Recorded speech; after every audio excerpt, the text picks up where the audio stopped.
असं म्हणतात, गर्भावस्थेत प्रत्येक विचार, प्रत्येक ध्वनी आपल्या शिशीवर परिणाम करत असतो आणि म्हणूनच आपल्या शास्त्रात असे काही मंत्र आहेत, जे आईने मन, शरीर आणि आत्म्यावर सकारात्मक परिणाम करत असतात. गर्भातील शिशूच्या सर्वांगीण विकासात अमूल्य भूमिका बजावत असतात हे मंत्र.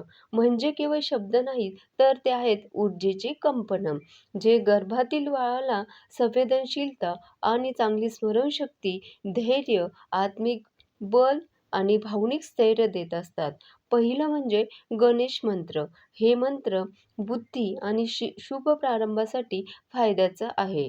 दुसरं मंत्र आहे गायत्री मंत्र. हे तीव्र शक्ती, आत्मशुद्धी, तेज आणि सात्विकता वाढवतं.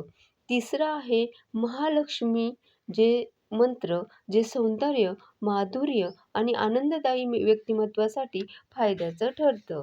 चौथा मंत्र आहे ओम नमः शिवाय.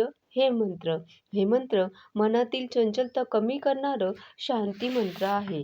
पाचवा आहे श्रीकृष्ण मंत्र.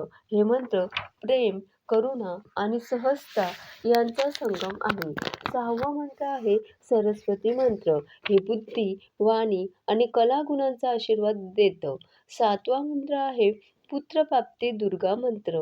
हे मंत्र आईच्या इच्छेचा, मातृत्वाचा शक्तिशाली मंत्र आहे. दररोज या मंत्राचं पठण किंवा श्रवण करणं म्हणजे संस्काराची शिदोरी अंतःकरणात भरणंच आहे, जी त्यांना जन्मानंतरही योग्य मार्ग दाखवत राहील. गर्भवती स्त्रियांनी या 7 मंत्रांचं पठण जरूर करायला हवे. धन्यवाद.